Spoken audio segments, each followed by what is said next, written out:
नमोस्तु तत्सनन्दयानन्दयो चेननन्द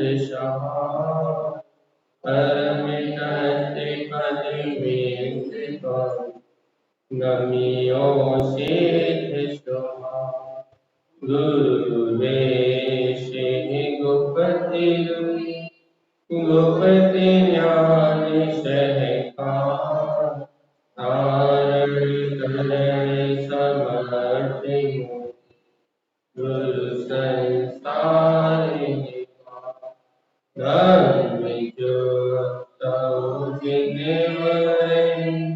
हरपति जो मैं विनाशी भव जो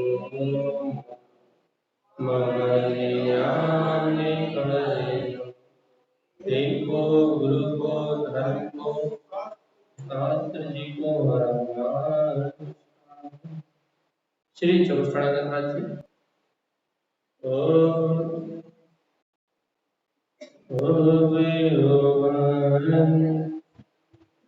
पढ़ो इतने होगा साथ में पढ़ो पढ़ो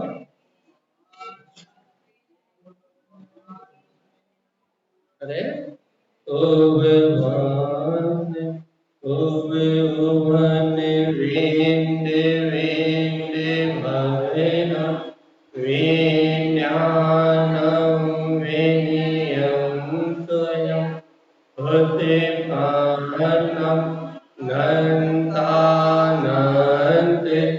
स्वयं च सूर्यं शोभं च शोभात्मनः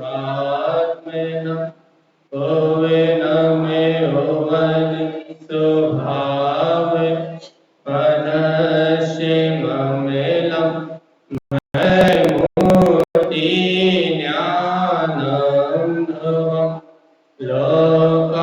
लोकालोके स्वयं सुरं च सूर्यं शून्यं सावं बोलिए श्री चौष्टांग जी ग्रंथाधिराज की एक साथ मंत्र चढ़ जाएंगे सभी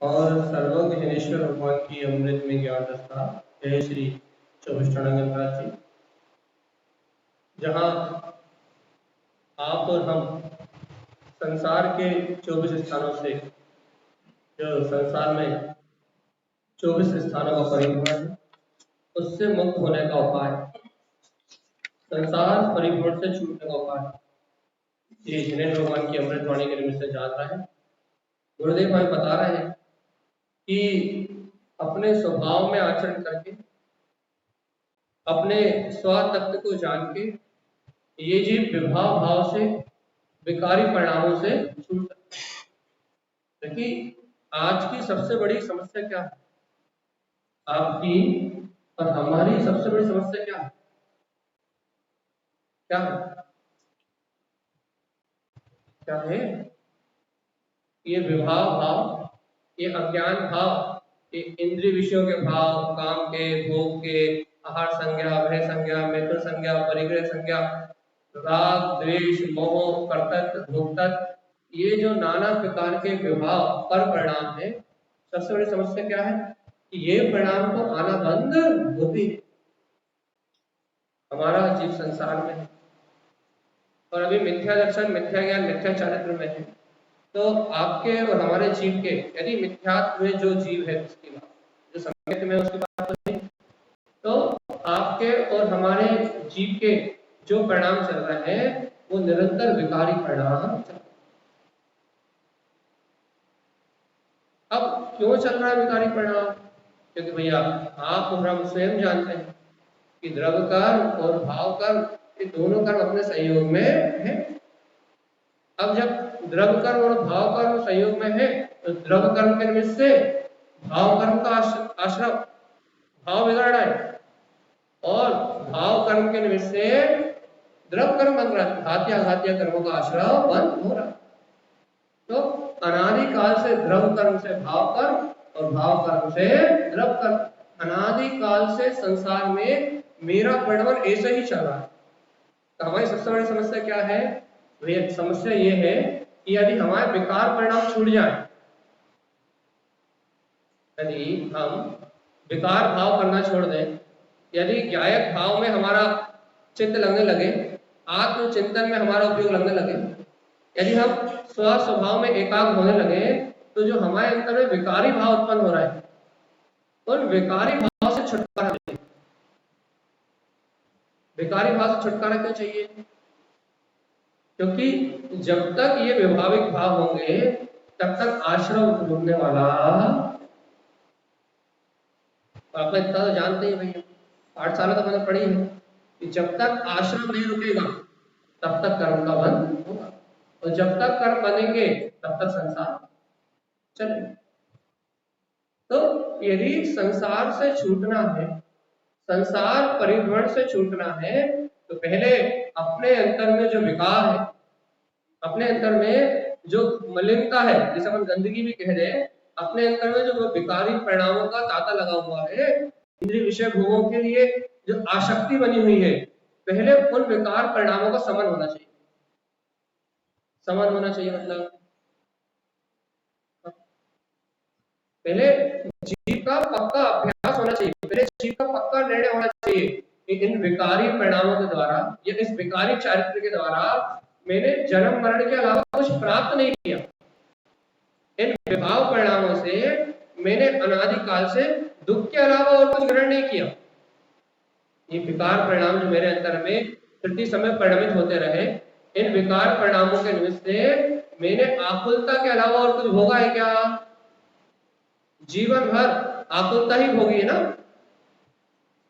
और आज भी यही वही राग भाव, वही देश भाव, वही कलह, वही चिक-चिक, वही नाना प्रकार की चिंता, वही दिन रात की सल।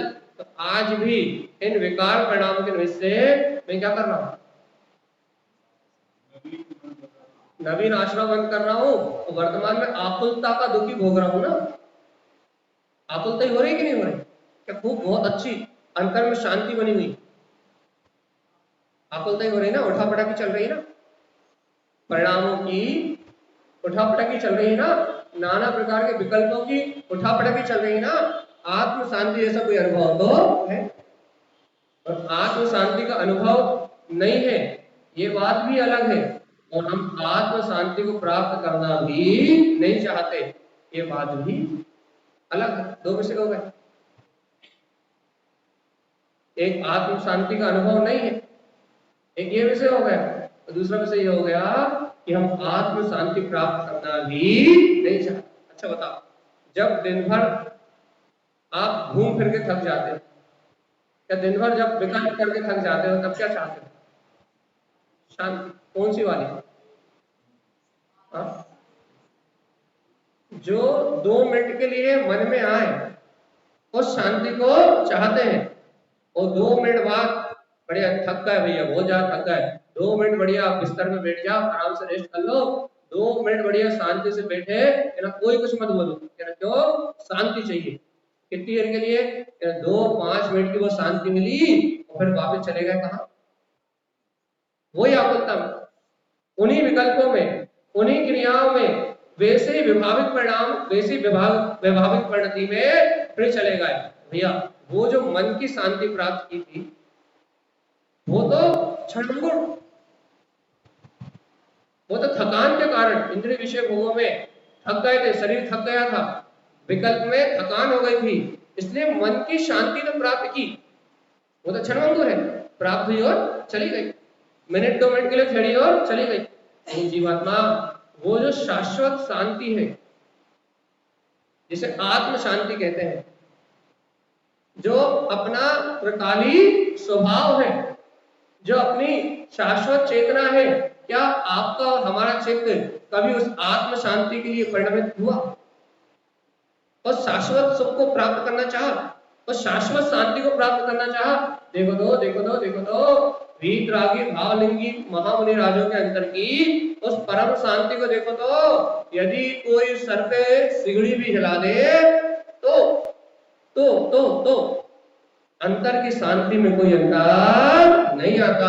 आत्म शांति को, जो अंतर की शांति है, जो अंतर की निर्विकल्प आनंद की अवस्था है, जो अंतर में परम शांति है, उस पे बाहर में कितने ही उपसर्ग आए तो प्रभाव नहीं पड़ता। क्या कभी उस परम शांति की ओर आकर्षण हुआ हमारा? देखो तो कैसी परम वीतरागता की शांति है, कैसा अपना दृढ़ तत्व का निर्णय है, कैसे वस्तु स्वभाव के ज्ञाता है, कितना अचूक निर्णय है इनका कि ये मेरे पूर्व उपार्जित कर्म का फल है, सामने वाला करता नहीं है। देखो तो कितना सटीक निर्णय है उन भावलिंगी मुनिराज का, उन महामुनि का कितना सटीक निर्णय है कि जो उपसर्ग हुआ है वो अपने पूर्व उपार्जित कर्म से हुआ है, अब वो बाहर में उपाय नहीं कर रहे। देखो तो वह अब बाहर में उपाय नहीं कर रहा है, अब तो बाहर में दोषारोपण नहीं कर रहा है, अब वो बाहर से उस कर्म को छोड़ के नहीं भाग रहा है, फिर अंतर अपनी आत्म शांति में, अपने ज्ञायक स्वभाव में लीनता को बढ़ा रहे हैं। और देखो तो उस उपसर्ग के काल में ही, उपसर्ग को सहन करते करते ही परम केवल ज्ञान जैसी अनमोल निधि को, अरिहंत दशा को पिता है। कैसी परम शांति उनके अंतर में, कैसी है वो वीतरागता की शांति जो एक बार प्रकट होने के बाद भंग नहीं होती, कैसी है वो आत्म शांति जो एक बार अंतःकरण में जाग जाए तो जिसका नाश नहीं होता, जिस शांति को कोई विकल्प हमसे छीन नहीं सकता, जिस शांति को न पुत्र छीन सकता, न परिवार छीन सकता, न पड़ोसी छीन सकता, जिस शांति का नाश इन नाना प्रकार के निमित्तों से नहीं होता। क्या उस परम शांति को प्राप्त करने का अभ्यास किया अपन? जैसे नदी में यदि एक कंकड़ फेंक दो तो ऊपर लहरें उठने लगती, उदाहरण है एक देश, वैसे नीचे से तो गंभीर है, शांत है, लेकिन नदी में यदि ऊपर एक कंकड़ फेंक दो, इतना सा भी कंकड़ फेंकोगे तो उसमें हलचल होगी कि नहीं होगी? ऐसे ही भैया हमारा मन कितना अशांत है, हमारा चित्त कितना अशांत है, यदि जरा सा भी एक निमित्त मिल जाए, जरा सा भी एक विकल्प मिल जाए, थोड़ा सा भी कोई एक संयोग मिल जाए, कोई दो शब्द कह दे तो हमारा मन अस्थिर हो जाता है और नाना प्रकार के विकल्पों में, नाना प्रकार की चिंताओं में, नाना प्रकार की आकुलता में अपने आप ही कुंठित होने लगता है, अपने आप ही आकुलित व्याकुलित होने लगता है। देखो तो भगवान आत्मा, अपना मन कितना कमजोर है, अपना तत्व का निर्णय कितना कमजोर है, अपनी वस्तु स्वभाव की स्वीकारता कितनी कमजोर है कि कोई एक निमित्त मिल जाए, कोई एक विकल्प मिल जाए और हमारे अंदर में अशांति प्रारंभ, हम दुखी होने लगते हैं, हमारा अंतर चित्त आकुलित व्याकुलित हो जाता है।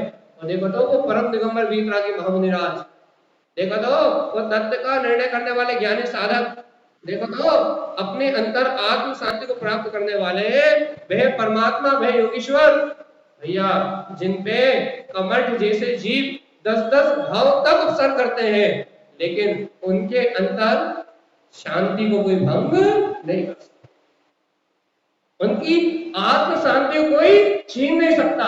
हमारी शांति जरा से निमित्त में भंग हो जाती है और उनके अंदर की निर्ग्रंथता, उनके अंदर की वीतरागता, उनके अंदर की परम शांत दशा किसी कर्म से प्रभावित नहीं होती। क्या ऐसे शाश्वत सुख को, क्या ऐसी शून्य समाधि, ऐसी आत्म शांति को क्या हमने कोई प्राप्त करने की चेष्टा करी? उनके अंतर में ऐसा क्या है? रत्नात्रय के धारी, सम्यक दर्शन ज्ञान चारित्र को प्रकट करने वाले उन महामुनियों के अंतर में ऐसा क्या है? ऐसी कैसी परम शांत दशा है? ऐसा कैसा परम आनंद है? ऐसी कैसी निर्विकल्प आत्म समाधि लगी हुई है कि बाहर का कोई कर्म उन्हें प्रभावित नहीं करता। छोटे मोटे कर्म तो छोड़ो, बड़े बड़े उपसर्ग भी जिन्हें अपने मार्ग से डिगा नहीं पाते। भगवान जी क्या ऐसी निश्चल परम शांति का कभी हमने लक्ष्य बनाया? आत्म शांति एक बार प्रकट हो जाए तो फिर अनादिकाल के लिए एक बार यदि उस परम शांत दशा को प्राप्त कर ले, एक बार उस तत्व की स्वीकारता कर ले, तो फिर अनंत काल के जन्म मरण से मुक्ति। क्या कभी उस शांति को स्वीकार किया हमने जो अनादि है, अखंड है, मेरे अंदर में है? वो कैसे प्राप्त होगी? जिस दिन मैं अपने स्वभाव को स्वीकार कर लूंगा, जिस दिन मैं सम्यक श्रद्धान से, सच्ची श्रद्धा से अपने ज्ञायक स्वभाव को अंगीकार कर लूंगा कि मैं तो मात्र ज्ञाता दृष्टा, जानने देखने वाला ज्ञायक तत्व भगवान आत्मा ही हूँ और इस जगत में मेरा कोई बाल बाका कर सकता नहीं है। मैं तो चैतन्य तत्व परमात्मा हूँ। इन कर्मों से और इन चलने वाली कर्म धाराओं से आप प्रभावी गायक तत्व भगवान आत्मा हूँ। जिस दिन मैं अपने स्वभाव का सच्चा निर्णय कर लूंगा, उस दिन मेरे अंतर की शांति अचल हो जाएगी, उस दिन मेरे अंतर का आनंद अचल हो जाएगा, उस दिन मेरे अंतर का जो आत्म बल है, जो ज्ञान का बल है, वो जाग जाएगा। और जिस दिन मेरे अंतर का श्रद्धान का बल जगेगा, ज्ञान का बल जगेगा, उस दिन से मेरी शांति में कोई कर्म हस्तक्षेप नहीं कर पाएगा। कोई धन लूट ले तो दुख नहीं होगा, मकान में आग लग जाए तो दुख नहीं होगा, और भैया यदि 3 लोग की संपदा मिल जाए तो प्रसन्नता नहीं होगी। क्यों? क्योंकि अंतर की निश्चल जो आत्म शांति है, या ऐसा कहे जो आत्म आनंद है, यदि उसे प्रकट कर लिया, फिर बाहर की वस्तुएं प्रभावित करना बंद करना। एक बात बताओ, आपको और हमें, हम हो या आप हो, आपको और हमें बाहर की वस्तुएं प्रभावित करती हैं, तभी तो हम परेशान होते हैं कि नहीं? इसने ऐसा कह दिया, उसने ऐसा कहा था, ऐसा क्यों नहीं हुआ, ऐसा होना चाहिए था। हमें बाहर की वस्तुएं प्रभावित करती हैं। यदि कोई 2 शब्द बोल दे तो क्या होता है? मन खेद और खिन्नता से भर जाता है। यदि कोई अपने अनुसार कार्य करता हुआ ना दिखे तो मन खेद और खिन्नता से भर जाता है। ऐसा क्यों होता है भक्त? एक जीवात्मा अपने आप से पूछो तो, एक तरफ तो तुम कहते हो कि तुम गायक तत्व भगवान आत्मा हो, एक तरफ तो कहते हो कि अरिहंत जैसा परम दिगंबर, परम शांत और परम शून्य मेरा स्वभाव है, एक तरफ तो कहते हो जो निगोद में सो ही मुझ में, सो ही मोक्ष मजार। एक तरफ तो कहते हो जो निगोनिया में चेतन सत्ता है, जो सिद्धालय में चेतन सत्ता है, वो एक शाश्वत सिद्ध सत्ता मेरे अंदर में विद्यमान है। परम शून्य शांत आप प्रभावी गायक तत्व मेरे अंदर में विद्यमान है। एक तरफ कहते हो कि मेरा कोई बाल बाका नहीं कर सकता, दूसरी तरफ कहते हो, दूसरी तरफ ये कहते हो इसने ऐसा कर दिया, दूसरी तरफ कहते हो इसने ऐसा बोल दिया, दूसरी तरफ कहते हो कि ऐसा क्यों नहीं हुआ। एक तरफ कहते हो जब जैसा होना था वैसा हो रहा, और दूसरी तरफ कहते हो ऐसा नहीं हुआ इसलिए हम दुखी। सही क्या?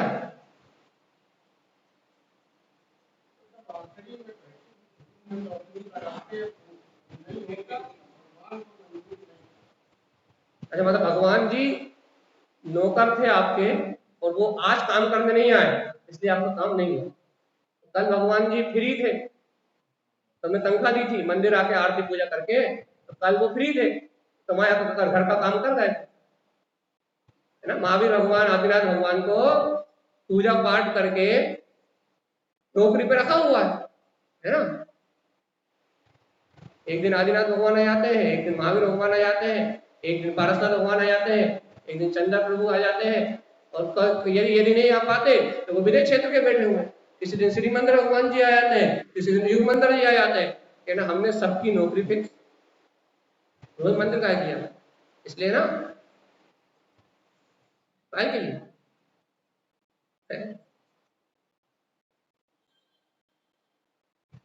पक्का निर्णय करो, मजबूत निर्णय करो कि वह परम वीतरागी, वह परम दिगंबर, उन्होंने जिन्होंने सारे पाप और परिग्रह का त्याग करके और निर्वाण पद को प्राप्त किया, उन भगवंतों का नाम भी हम स्वार्थ की नजरों से अपनी कामना, अपनी इच्छा की पूर्ति के लिए उनके नाम का उपयोग करते हैं। भगवान आत्मा, अरे कुछ तो लज्जा करो, कम से कम भगवंतों का नाम तो छोड़ दो, कम से कम परमात्मा के साथ तो स्वार्थ मत रखो, कम से कम परमात्मा के पास तो ईमानदारी से जाओ। कम से कम जब परमात्मा का नाम लो तब तो अपने अंदर में श्रद्धा रखो भगवान जी, ये परम भीतरागी, परम दिगंबर, महामुनि है, महायोगी राज है, इनकी शरण में आके भीतरागता के अलावा और कुछ प्राप्त होता ही नहीं। यदि इनसे कुछ लिया जा सकता है तो सम्यक की प्रेरणा ली जा सकती है, सम्यक ज्ञान का प्रकाश लिया जा सकता है। इनसे यदि कुछ लिया जा सकता है तो इनके समान चारित्र को स्वीकार किया जा सकता है, इसके अलावा ये कुछ और देने वाले नहीं। ये वो ही दे सकते हैं इनके पास जो है, तो इनके पास वीतरागता है, अनंत चतुष्टय है, तो ये प्रेरणा दे सकते हैं कि जैसा स्वभाव मेरा है वैसे ही परम सुख का धारी तू चेतन है।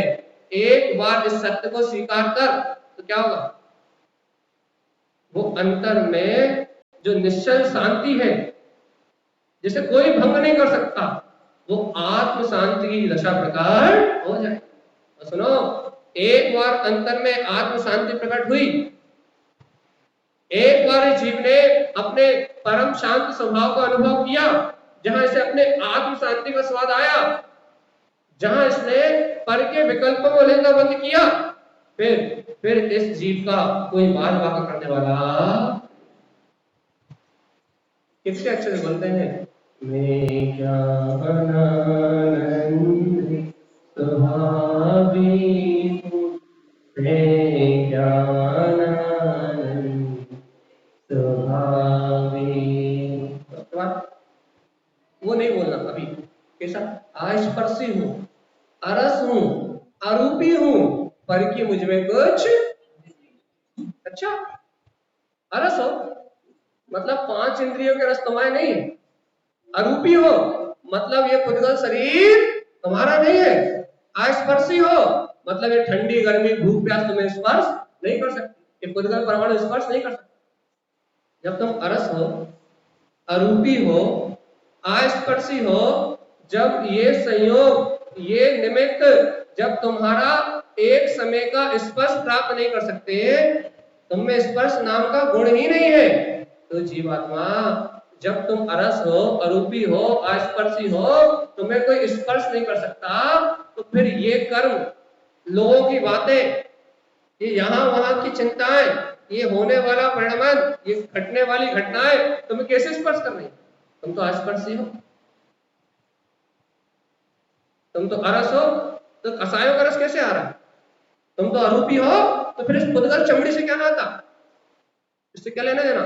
चाहे धन हो, चाहे दौलत हो, चाहे पुत्र हो, चाहे परिवार हो, चाहे कोई और हो, कोई कुछ भी कह रहा हो, जब आप और हम अरस है, अरूपी है, आस्पर्शी है, ज्ञान और आनंद के अमृत से भरे पूरे हैं, शांत शुद्ध और निर्विकल्प आनंद में जब अपनी दशा है, जीवात्मा ये बाहर की उठापटक से क्या लेना देना, दुनियादारी की उठापटक से क्या करना? जब हो शांत शुद्ध मौन, तो फिर अपने में दृढ़ क्यों नहीं रहते? छोटी छोटी बातें मन को विचलित क्यों कर जाती है? किसी ने 2 शब्द बोल दिए, ये निर्णय क्यों नहीं होता? अरे मैं तो आस्पर्शी हूँ, मुझसे तो कोई कुछ कह नहीं सकता। बताओ, आत्मा से कोई कुछ कह सकता है? आत्मा को गाली बक सकते हैं? लगती क्या आत्मा को गाली? नहीं लगती। अच्छा, आत्मा गोली लगती है क्या? आत्मा कोई मार सकता है क्या? ना आत्मा को गाली लगती है ना गोली लगती है। अब जब आत्मा को ना गाली लगती है और ना गोली लगती है, तो जीव आत्मा अशांति किस बात की है? तो बता। अब ना गाली लगती है और ना गोली लगती है। अब गोली और गाली जब दोनों ही आत्मा को नहीं लगती, तो फिर अशांति किस बात की? ये चर्चा चल रही है कि ये आचार्य तारण स्वामी के ये ग्रंथ, ये आचार्य भगवंतों का ये ज्ञान, ये हमें यही प्रेरणा दे रहे हैं कि जीवात्मा ये विभाव परिणति, ये विभाव परिणाम ये जब तक नहीं छूटेंगे, जब तक इन विभाव परिणामों से तू अपना पिंड नहीं छुड़ाएगा, अर्थात जब तक तू ये स्वीकार नहीं करेगा कि ये विभाव परिणति मेरी परिणति नहीं है, मैं तो स्वाभाविक ज्ञाता निष्ठा गायक तत्व भगवान आत्मा हूं, जब तक तू अपने ध्रुव ज्ञान में चेतना को स्वीकार नहीं करेगा, तब तक ये आकुलता मिटने वाली। आत्म शांति उस घड़ी प्रकट हो सकती है, आत्म आनंद उस पल प्रकट हो सकता है। किस पल प्रकट हो सकता है? जब जीव अपने ही अस्तित्व को, अपने ही वजूद को, अरे सुनो तो भगवान आत्मा, जब जीव अपने ही स्वतत्व को स्वीकार करे, जब अपने ही अस्तित्व को जीव अंगीकार करेगा कि मेरा अस्तित्व तो सत्य है, सनातन है, ध्रुव है, शाश्वत है, अनादिकाल तक रहने वाला है, मैं तो गायक अविनाशी तत्व भगवान आत्मा ही हूं।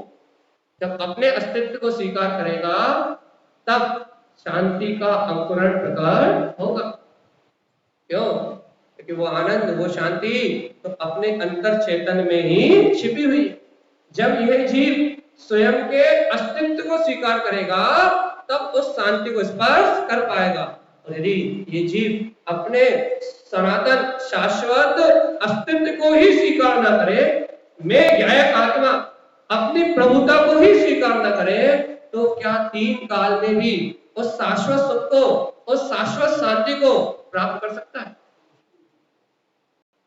आप और हम सब शांत होना चाहते हैं, ये मरने की बात नहीं कर रहा। शांत होना मतलब अरिहंत नाम सत्य है, तो सबका होना ही है। शांति मतलब अंतर शांति, क्योंकि आप और हम सब जानते हैं कि अंतर, बाहर से कितनी धन संपदा हो, बाहर से कितना ही विवाह हो, बाहर से कितने ही अच्छा खा पी रहे हो, लेकिन अंतर में तो सबके द्वंद्व ही मचा है, नहीं कि नहीं? बाहर से कितने अच्छे कपड़े पहन रहे हो, बाहर से कितनी ही पार्टियां कर रहे हो, बाहर से कितना ही पैसा कमा रहे हो, संयोग में बाहर से कितने ही मन की इच्छा भी पूर्ति करके अपने आप को सुखी मान रहे हो, कितना ही इंद्रिय विषय भोग की ओर भाग रहे हो, आप हो या हम, बाहर से कितने ही भौतिक संपदा हमारे पास ज्यादा से ज्यादा हो, लेकिन अंतर में तो क्या है? अंतर में तो अशांति है ना, मन में तो विकल्प ही है ना, अंतःकरण में तो चिंताएं है ना, अंतर में तो आकुलता है। बाहर में कितनी ही संपदा क्यों ना हो, अंतर में तो द्वंद्वी है नहीं। बाहर में कितना ही अच्छा वैभव क्यों ना हो, करोड़पति नहीं अरबपति क्यों ना हो, लेकिन अंतःकरण में तो चैन की नींद भी नहीं है, अंतर में तो अशांति है, अंतर में तो दिन रात के विकल्प है, अंतर में तो दिन रात की आकुलता है कि ऐसा क्यों नहीं हुआ, वैसा क्यों नहीं हुआ, ऐसा होना चाहिए था, ऐसा क्यों नहीं हो रहा, ये हमारा मित्र है कि शत्रु है, कोई निर्णय है क्या? दिन रात के नए नए विकल्प है कि नहीं? सुबह सोचते हैं कि ये काम हो जाएगा तो शांति मिलेगी, शाम को फिर नए काम आ जाते हैं, शाम को सोचते हैं कि ये काम हो जाएगा तो शांति मिलेगी, सुबह फिर नए विकल्प आ जाते हैं। सोचते हैं कि सुबह के विकल्प खत्म हो जाएंगे तो दोपहर में कोई नया विकल्प आ जाता है, और दोपहर में कोई नया विकल्प नहीं आए तो कोई ना कोई निमित्त मिल जाता है, कुछ ना कुछ कह जाता है, और हमारे अंतर में फिर वही दिन रात क्या चल रहा है? दिन रात अशांति अशांति अशांति। ऐसा लगता है जितना धन दौलत, सावधानी सुनो, हम धन दौलत कमा के शांति प्राप्त करना चाहते हैं, कि हम अच्छा बड़ी गाड़ी बंगला बना लेंगे, अच्छे महल अटारी बना लेंगे, अच्छी धन संपदा जोड़ लेंगे और सारी भोग सुविधाएं होंगी तो हमें बहुत शांति की प्राप्ति होगी। लेकिन ऐसा लगता है कि जितना जितना इन चीजों के पीछे भाग रहे हैं, जितनी जितनी ये चीजें अपने पास आ रही हैं, जितनी जितनी भौतिक सुख सुविधाएं बढ़ रही है, उतनी शांति की जगह कलह, अशांति, आकुलता, बेमानुसता, आपस में द्वेष, एक दूसरे के प्रति अन्याय, अनाचार, जितना हमारे पास भौतिक संपदा बढ़ रही है उतने अपराध बढ़ रहे हैं। शांति नहीं बढ़ रही, सुरक्षा नहीं बढ़ रही, क्या बढ़ रही है? आकुलता बढ़ रही कि नहीं बढ़ रही? भगवान आत्मा, यदि तुम ऐसा सोचते हो या हम ऐसा सोचते हैं क्या क्या कि हमें शांति चाहिए, भगवान आत्मा सावधान, बाहर की संपदा से और बाहर के क्रियाकलापों से इस शांति को प्रकट नहीं किया। फिर कहां से कर सकते? अरे सर्वज्ञ जिनेंद्र परमात्मा ने, जिनके कुल में महावीर भगवान के, जिनके वंशज हैं हम, जिनके कुल में हमने जन्म लिया है, यदि उन भगवान महावीर की देशना को स्वीकार किया जाए कि जियो और जीने दो, तो परम शांति को प्राप्त किया जा सकता है। स्वयं जियो, आकर्ता भाव में जियो, ध्यायक भाव में जियो, अपने आत्म तत्व के बोध में जियो, अपने आप को महावीर के संतान स्वीकार करके महावीर भगवान के समान गुण मेरी आत्मा में है, ऐसी स्वीकारता के साथ जियो, स्वयं जियो और अहिंसा और परमो धर्म का संकनाद करते हुए एक जगत को जीना सिखा दो। हिंसा में, पापाचार में, व्यसनों में, भोगों में कभी शांति मिलने वाली नहीं है। शांति तो आत्मा का, मानव का स्वभाव है। इसका स्वभाव है शांति। मानव मात्र का स्वभाव शांति है और शांति से ही सुख की उपलब्धि होती है। बिना शांति के सुख की उपलब्धि हो ही नहीं सकती। यदि शांति का आधार यदि कोई है तो जिनेंद्र भगवान के वचन है। हमारे अंतर से यदि विकारों का कोई नाश कर सकता है, हमारे विभाव परिणति को कोई नष्ट कर सकता है, तो भगवान की दिव्य देशना है, न्यायिक तत्व का निर्णय है, जिसको आधार बना के हम आत्म शांति को प्रकट कर सकते हैं, आत्म सुख को प्रकट कर सकते हैं। दुकान में रहते हुए भी, घर में रहते हुए भी, बाजार में घूमते हुए भी हम अपनी अंतर शांति को प्रकट कर सकते हैं। कैसे? स्व का आश्रय, निश्चय में अपनी अंतरात्मा का आश्रय, अपने आत्मा का बल बढ़े और व्यवहार में स्वाध्याय से प्रेम हो जाए, जिनेंद्र भगवान के वचनों से प्रीति हो जाए। ये धर्म क्रियाकांड का ढगोसला ना लगे कि धर्म तो क्रियाकांड का ढगोसला है, मत करो ज्यादा पूजा पाठ। अरे 2 शब्द पढ़ के, जिनवाणी को खोल के 2 शब्दों का चिंतन तो करो, अंतर शांति बढ़ेगी, वस्तु स्वभाव का निर्णय बढ़ेगा। जीव अलग है और ये पुद्गल का परिणमन अलग है, ऐसा यथार्थ निर्णय होगा। अंतर में आत्मिक शांति बढ़ेगी और बाहर के संयोगों का प्रभाव परिणाम कम हो जाएगा। अपनी अंतर की ऊर्जा बढ़ेगी, अपनी पॉजिटिव सम्यक शक्ति बढ़ेगी, तो बाहर की मिथ्या परिणतियां, बाहर के भौतिक संसाधन भोग हमारे मन को प्रभावित नहीं कर पाएंगे। तो जब बाहर के भोग, विषय, वासनाएं हमारे मन को प्रभावित नहीं करेंगी, तब आत्म शांति की प्राप्ति होगी। तो भैया किसी ने गाड़ी ले आया, कोई शराब पी रहा है, कोई बड़ा बंगला बना रहा है, और यदि उसकी संपदा देख के और हमारे अंतर में प्रभाव पड़ेगा तो हमें शांति 3 काल में नहीं। शांति चाहिए तो स्वयं के पुण्य और पाप का निर्णय करना पड़ेगा कि मेरे पुण्य में जो उपार्जित है वो मुझे प्राप्त होके ही रहेगा, और जो मेरे पुण्य में उपार्जित नहीं है 3 काल में वो वस्तु मुझे कोई प्राप्त करा सकता नहीं है। शांति का मूल आधार भगवान की दिव्य ध्वनि है। शांति का मूल आधार वस्तु स्वभाव का निर्णय है। शांति का मूल आधार देह से भिन्न आत्म तत्व का निश्चय करना है। शांति प्राप्त करना चाहते हो तो अंतर में सम्यक की क्रांति को जगाना पड़ेगा। क्या करना पड़ेगा? क्या बढ़ाना चाहते हो? शांति या अशांति? पक्का निर्णय करो भगवान। क्या बढ़ाना चाहते हो? अपने जीवन में क्षमता, शांति, आनंद जो किसी के आश्रित नहीं है। अपने जीवन में ऐसी क्षमता, शांति और आनंद को बढ़ाना चाहते हो या अशांति को? हाँ, पक्का निर्णय है भगवान जी।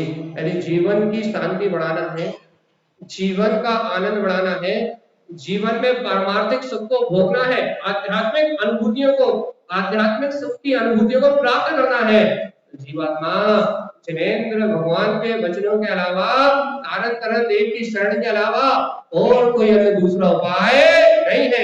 शाश्वत सुख और शांति को बढ़ाना चाहते हो तो सच्चा धर्म वीराग धर्म ही शरण है। इसके अलावा और कहीं शाश्वत शांति मिलने वाली। भटक लो पूरी दुनिया में, संसार के किसी भी कोने में चले जाओ, यदि आप और हम सच्चे सुख को प्राप्त करना चाहते हैं, सच्चा आनंद प्राप्त करना चाहते हैं तो अपने गुरुदेव ये स्वयं भगवान का महामंत्र देने वाले, अंतर क्रांति को प्रकट करने वाले या इसे आध्यात्मिक संत को ही उनकी वाणी को ही स्वीकार करना पड़ेगा। नहीं तो और कोई उपाय आत्म शांति का हो तो बता। क्या कर चुके? भोजन करके देख चुके? शांति मिली? नहीं मिली। भैया पार्टी करके देख चुके? शांति मिली? नहीं मिली। दुकान चला के व्यापार करके देख चुके? शांति मिल गई क्या? सोच रहे थे व्यापार सेटल हो जाएगा, सब कुछ अच्छा हो जाएगा, अच्छी इनकम होने लगेगी तो शांति मिल जाएगी। मिल गई क्या? नहीं मिली। घर बना के देख चुके? घर बन जाएगा तो अपना खुद का निजी बढ़िया घर बन जाएगा, अच्छा तो शांति मिल जाएगी। मिल गई क्या? शादी हो जाएगी, अच्छी धर्मपत्नी मिल जाएगी तो शांति मिल जाएगी। मिल गई? अच्छा अच्छे बच्चे हो जाएंगे, संस्कारी बच्चे हो जाएंगे तो शांति मिल जाएगी। मिल गई? मिली कि नहीं? जैसे जैसे संयोग बढ़ते गए वैसे वैसे, हाँ, जैसे जैसे संयोग बढ़ते गए, जिनसे शांति की उम्मीद करी थी, जैसे जैसे वो निमित्त बढ़ते गए वैसे वैसे मन में आकुलता, अशांति, चिंताएं, आकुलताएं निरंतर क्या होती गई? भगवान आत्मा जीवन भर का अनुभव है आपका और हमारा स्वयं का कि जितने जितने निमित्त हम इकट्ठे करते गए वैसी वैसी अशांति बढ़ती गई। तो आज शांति के लिए क्या उपाय? शांति और अशांति अपने मानने के ऊपर है। अगर हम नहीं मानते शांत हमारा स्वभाव अपने आप हो जाएगा। पूरा खेल तो मानवता का ही है ना। यदि मैं अपने आप को पर पदार्थों से, पर संयोगों से, पर ज्ञानों से भिन्न गायब मानता हूं, यदि मैं भगवान की वाणी को स्वीकार करता हूं, भगवान के कहे वस्तु स्वभाव को स्वीकार करता हूं, यदि मुझे स्वतंत्र अपना गायक परमात्मा यदि स्वीकारता में है, मेरे जीवन में अशांति जैसा कोई काम है। वो शांति पर से भिन्न होने में आती है, वो शांति निज अंतरात्मा से जुड़ने में आती है, वो शांति वीतराग धर्म को स्वीकार करने से आती है, वो शांति पर से नहीं आती, वो शांति पर्याय से नहीं आती। तो यदि कोई कहे भैया हम तो अपनी आत्मा से नहीं जुड़े फिर भी हमारे मन में शांति है, तो शांति नहीं, वो मंद कसाय का उदय है, वो थोड़ी देर का है। कोई भी निमित्त मिलेगा, कसाई की तीव्रता आएगी और उस शांति को जाने में ज्यादा देर नहीं लगेगी। घड़ी दो घड़ी की शांति तो नौवे गिरवक में जाने वाले भैया वह द्रवलिंगी मुनिराज भी जो विख्यात सहित तपस्या करते हैं, उनके अंदर इतनी शांति है यदि उनके शरीर को चीर के उसमें मिर्ची भी भर के वापस जोड़ दिया जाए तो उसकी आवाज, लेकिन वो शांति एक निश्चित समय की है। शुक्ल निश्चय होने के कारण से वो शांति एक निश्चित समय की है, और उस निश्चित समय के बाद देव एक इंद्री कहां जाएगा?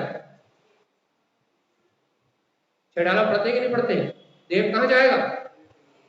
देव एक इंद्री भय अज्ञान और मिथ्यात्व के कारण से, यदि उसने अपनी परमात्म सत्ता को नहीं जाना, उसने अपने आत्म शांति को प्रकट नहीं किया, उसने अपने स्व ज्ञातत्व का निर्णय नहीं किया, तो वो वापस अशांति को प्राप्त होगा। तो देव एक इंद्रिय पर्याय में जाके फिर जन्म मरण करेगा, फिर संसार का चक्र जैसा का तैसा प्रारंभ हो जाएगा। शांति की परिभाषा निज तत्व को स्वीकार करने से है, निज शुद्ध चेतना को अंगीकार करने से है। मैं मन की शांति की बात नहीं कर रहा, मैं पारमार्थिक शांति की बात कर रहा हूं।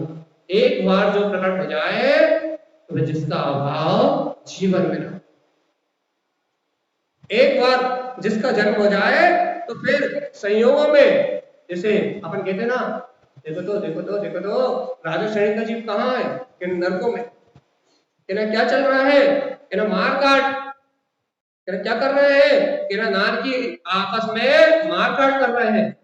लेकिन भैया, क्या राजा श्रेणी के जीव के पास शांति है?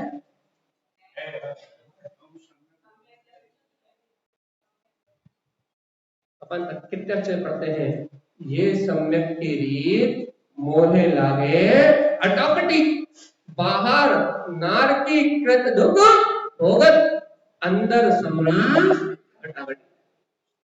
उस शांति की बात है कि एक बार वो निश्चल शांति, वो आत्म क्रांति, वो चेतन तत्व की स्वीकारता, वो गायक तत्व की प्रतीति मेरे हृदय में बच जाए, मेरी आत्मा में समा जाए। एक बार वो गायक परमात्मा अपना अस्तित्व स्वीकार हो जाए कि जन्म मरण करने वाला, इन सहयोगी भाव में भटकने वाला, ये मैं आत्मा नहीं हूं, मैं तो सिद्ध के समान या अरिहंत परमात्मा के समान वही ध्रुव चेतना हूं, जिसका इन बाहरी दशाओं से कोई संबंध नहीं है। मैं उस शाश्वत सुख की प्राप्ति की बात कर रहा हूं, जिसको आप सम्यक दर्शन के नाम से जानते हैं। मैं उस शांति की बात कर रहा हूं, जिसे आप वितरागता के नाम से जानते हैं। भैया, मैं चैतन्य सुख की बात कर रहा हूं, जो आपके पास भी है और मेरे पास भी है।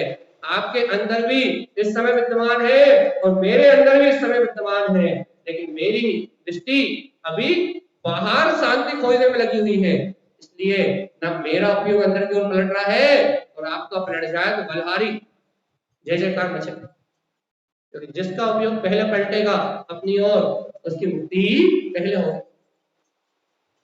यहाँ तो आगे पीछे का कोई काम नहीं है। जो पहले पुरुषार्थ करेगा, जो जब पुरुषार्थ करेगा, तब वह मुक्ति को प्राप्त कर लेगा। तो आप और हमारा निर्णय पक्का कर ले भैया, क्या उद्देश्य? हमारे जीवन का लक्ष्य क्या है? खाओ पियो कमाओ और अरिहंत नाम सत्य।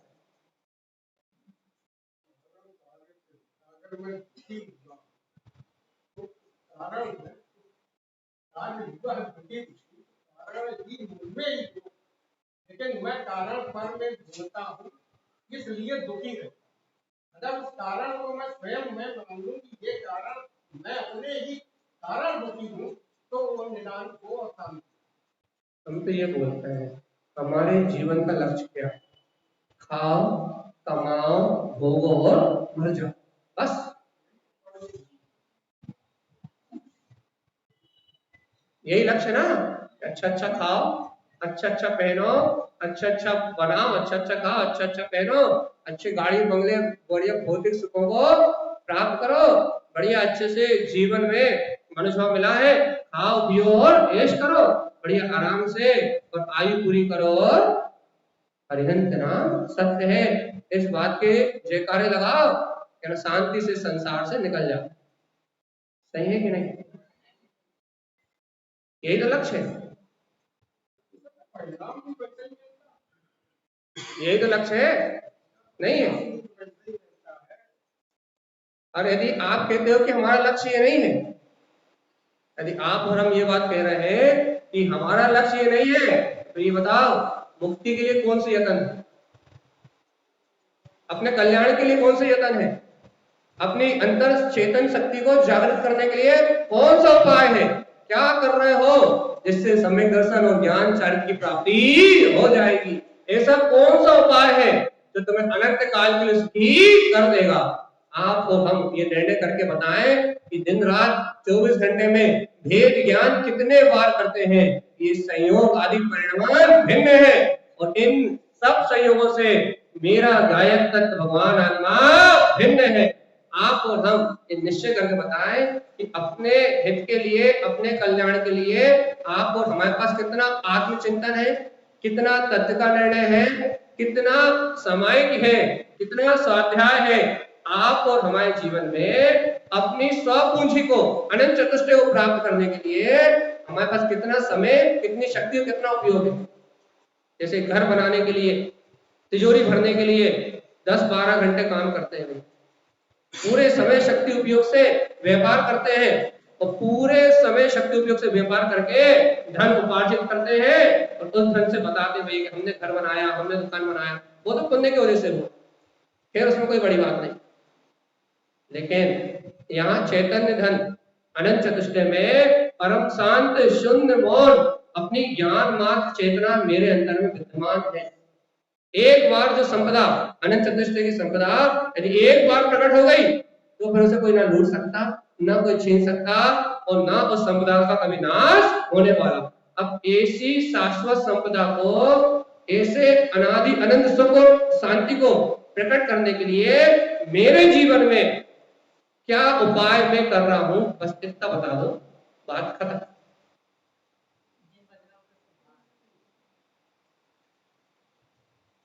क्या कर रहा हूं? तो ऐसा मजमा लगा हुआ है कि अर्थी गिनो कितनी कितनी अर्थी है यहाँ, गिनना जरा कितनी अर्थी है, कितने मुर्दा है?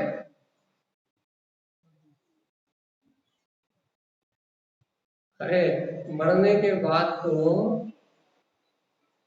यदि इस तन से जीव निकल जाए, मरने के बाद तो मुर्दा सब कहते हैं, लेकिन आचार्य कहते हैं जीवोपि मृतम भवे। तुम जीव होते हुए भी यदि अपने जीव तत्व को नहीं जानता है, जीव होते हुए भी तुम अपनी चेतना से विमुख हो, अपनी अंतर आत्मा से विमुख हो, तो जीव होते हुए भी मुर्दा के समान, अचेतन के समान ही तो हो। तभी तो अचेतन के विलास में, अचेतन के एकत्रित करने में, अचेतन में रमने में तुम्हें इतना आनंद आ रहा है, इतना आनंद आ रहा है, इतना आनंद आ रहा है कि अचेतन के संयोग में अपने आत्मा के, चेतन के सुख को तो इस कदर भूले हुए हो कि अपने अंतर का बोध आने की तैयारी नहीं, अपने अंतर का जागरण होने की तैयारी नहीं है। यदि कोई कहे कि मंदिर आ जाओ, स्वाध्याय कर लो, थोड़ा बहुत चिंतन कर लो, तो ऐसा लगता है कि किसी ने जेल में बंद करने की बात कही हो। सही है कि नहीं? मंदिर के नाम से करंट लगता है, तो जिनवाणी छूने के नाम से तो बुखार आ जाता है। कितना चैत्याली जी आने के नाम पे तो करंट लगता है, आत्मा कांपती है।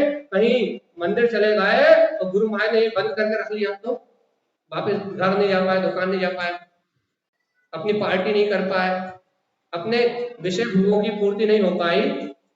आखिरी 10 मिनट बचे, गुरु महाराज की बात कितनी बढ़िया है, सुनो तो क्या कह रहा है। मंदिर आने में, चैत्याली जी आने में तो भय लगता है। क्यों डर लगता है?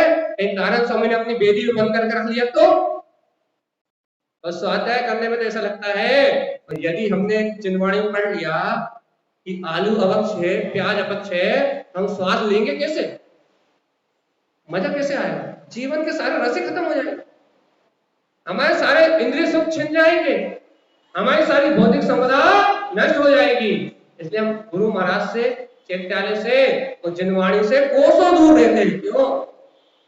क्योंकि इनके पास आ गए हमारा होगा क्या? सही है ना? सही ना? चैत्यालय तो आते ही नहीं, प्रवचन सुनने की तो बात ही मत करो, स्वाध्याय करने की तो बात ही मत करो। ये मत करो। तो भैया चैन से जीने दो, बढ़िया खा रहा है, पी रहा है, घूम रहा है, फिर रहा है, बढ़िया ऐश कर रहे हैं। आपको हमारा चैन, आपको हमारे भौतिक विषय अच्छे नहीं लग रहे क्या? सही है कि नहीं? हाँ तो बोलो।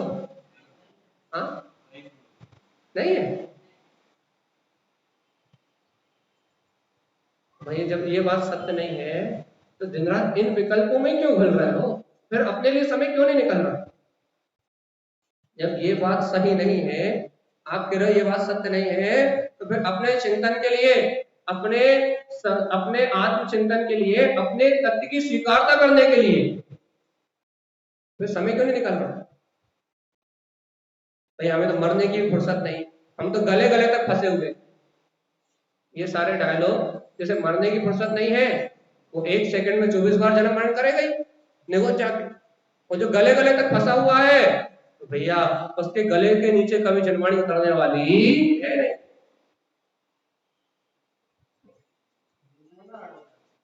सब अपने को ज्ञानी समझते हैं, बोलते हैं कि ज्ञानी के भोग तो निद्रा के कारण। वाह वाह,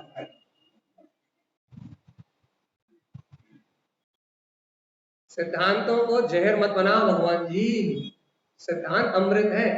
बात सत्य है, ज्ञानी के भोग निद्रा के कारण होते, इसका मतलब क्या है?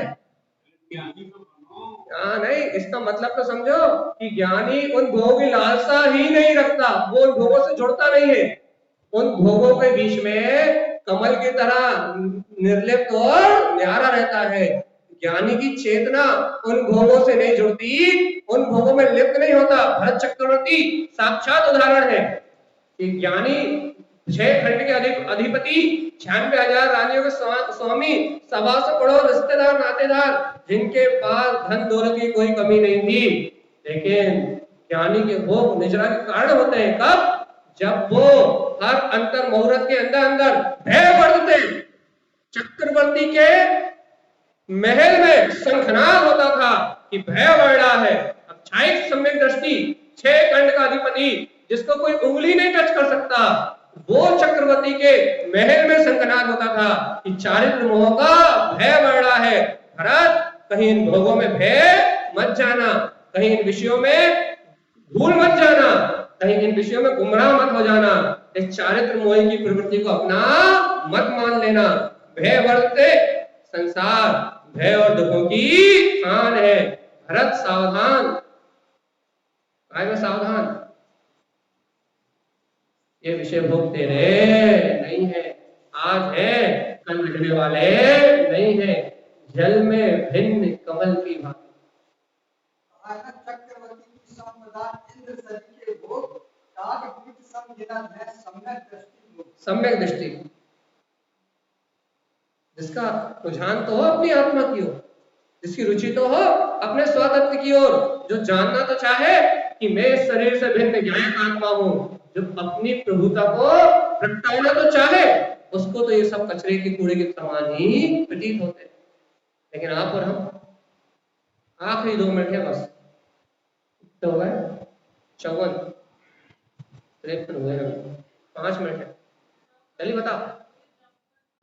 हाँ काय का शाम को बड़ी व्यापार शाम के, अब 5 मिनट में नहीं हो रहा, चलिए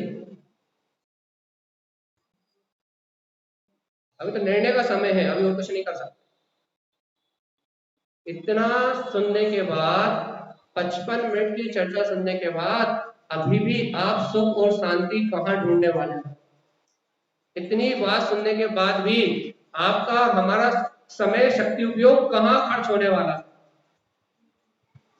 ऐसी भगवान की वाणी सुनने के बाद भी आपका और हमारे चित्त में काय का चिंतन चलने वाला है? क्या वही रोज की तरह शल्य चिंताएं, वही आकुलता, वही हाय हाय, वही किलकिल, या फिर कुछ बदलने वाला है? सही बता दो। 55 मिनट के 55 साल से सुनते चले आ रहे हैं और वही सब चल रहा है। हाँ हाँ, 55 साल से, और 55 साल से नहीं, अनादि काल से सुनते आ रहे हैं। अपने समय से हम माने तो हाँ, वही तो कह रहा है, 55 साल से सुनते आ रहे हैं, और सिर्फ सुनते ही आ रहे हैं, लेकिन उसे स्वीकार करने के लिए, उसका अभ्यास करने के लिए ना मैंने कभी समय लगाया, ना मैंने कभी शक्ति लगाई, ना मैंने कभी उपयोग लगाया। वो तो गलती से कभी प्रवचन में आके बैठ गए तो सुन लिए, वो तो भूल है। पंडित जी ऐसे मुश्किल से 55 लोग ही ज्ञान दिख रहे होंगे आपका। अरे 55 भी मेरी बात को ऐसा मत कीजिए, हम सुनते आ रहे काल से आते हैं, लेकिन मैं 55 साल से देख रहा हूँ। 55 साल से खूब हम लोगों ने कीर्तन सुने, सत्य और स्वाध्याय किया, और उस 55 साल में 55 की आदि और अच्छे से नहीं बना पाए। क्या कारण है? वो कारण ये है, हम वही तो आपसे कह रहे हैं, 55 साल से 55 ना बने हो, एक बन जाए तो उसका कल्याण हो जाएगा। वो जो नहीं बन पा रहे, उनकी दुर्गति उनके लिए, उनके लिए। अब क्यों नहीं बन पा रहा है? तारण समय जैसे संत दोबारा पैदा क्यों नहीं हो पा रहा है? तारण समय जैसी क्रांति क्यों नहीं जग पा रही? अरे उतनी वीतरागता वाला कोई जीव आए, कुंद हर कोई के घर जन्म पढ़ लेते, तारण समय रोज रोज जन्म पढ़ लेते। ऐसे वीतरागी संत और इसी वीतरागता का जन्म भैया इस पंचम काल में बिरले ही 1000 साल में, 950 साल में एक अवधि ज्ञानी भावलिंगी महामुनिराज और उनका संग, और 500 साल में एक क्रांतिकारी मुनि। ये पंचम काल की व्यवस्था ही है। यहाँ मिथ्यात्व सहित जीवों ने जन्म लिया है, और अनंत जीवों को मिथ्यात्व सहित ही मरण करना काल का प्रभाव है भाई। नहीं, हाँ, हम जैसे जीवों को इंतजार नहीं करना पड़ेगा। हम जैसे जीवों को आज से भावना भानी पड़ेगी कि कम से कम इस निष्कृष्ट पंचम काल में, जहां इंद्रिय विषय भोगों का चारों तरफ तांता लगा हुआ है, जहां मिथ्या पूजा पाठ क्रियाओं आडंबर को ही धर्म कहा जा रहा है, वहां हमें तारण स्वामी तू स्वयं भगवान है की निधि दे गए। यदि हम उस सत्य का विचार करना प्रारंभ करें, उस सत्य पे चिंतन करना प्रारंभ करें, और उस परमात्मा स्वभाव को प्रकट करने की राह में पुरुषार्थ करें, बातें नहीं, पुरुषार्थ करें बातें नहीं, तो हमारा अपना खुद का कल्याण हो सकता है। तो जिनका नहीं हो रहा वो पुरुषार्थ नहीं करते भैया। बात ये मोक्ष मार्ग ये देखने के लिए नहीं है कि कोई नहीं सुधरा, ये मोक्ष मार्ग ये देखने के लिए है कि मैं सुधरा कि नहीं सुधरा।